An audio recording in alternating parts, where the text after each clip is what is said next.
Inaasahan na ang tigil trabahong ikinasa ng Holy Angel University Teachers and Employees Union o HAUTEU sa susunod na linggo na makakaapekto sa mga klase ng universidad. Nagsumite na kasi ng strike vote notice ang samahan ng mga guro at empleyado sa National Conciliation and Mediation Board o NCMB Regional Office 3 matapos magsagawa ng secret balloting noong nakaraang Disyembre. 304 ang pabor habang 24 naman ang hindi pabor sa isinagawang balloting para sa tigil trabaho ng mga empleyado. Ang tigil trabaho ay bunga ng hindi pagkakasundo sa pagitan ng mga guro, empleyado at pamuno ng HCU kaugnay ng hiling na dagdag pasahod. Ayon sa mga opisyal ng Unyon, isang taon na umanong naghintay ang mga empleyado sa hinihinging aumento sa sahod na isang dahilan raw sa pagtataas ng tuition fee sa universidad.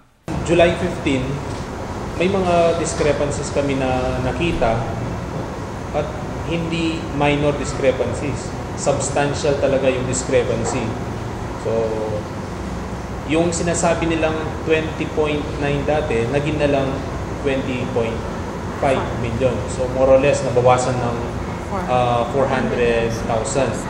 Considering na idinagdag na daw yung elementary, which amounts to mga 490 or 470,000 yung figures nila.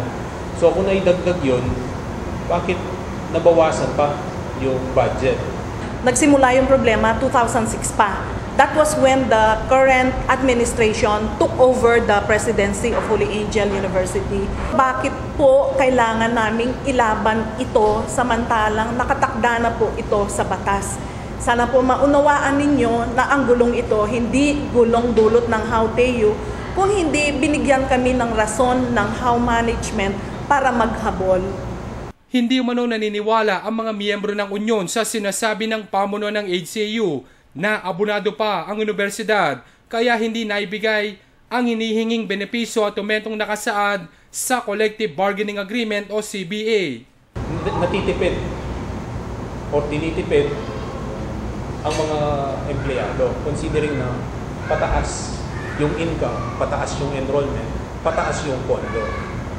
So, ito po, mga datos ng nagsasalita, kaya hindi po mahirap pong itago ito. Nilinaw ng Unyon na ang kanilang nakatakdang tigil trabaho ay laban din ng mga magulang at estudyante ng universidad. Na hindi gulo ang hanap namin dito.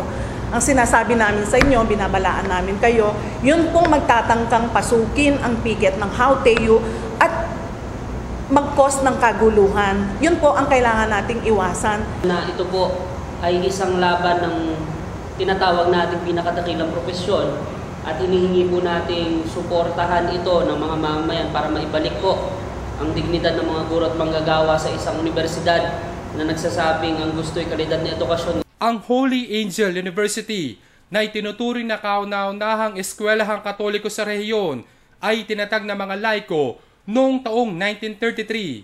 Ang kilalang negosyanteng si Manuel V. Pangilinan ang kasalukuyang chairman ng University Board of Trustees. Ako si Jeffrey Gomez, alerto, alisto sa pagbabalita.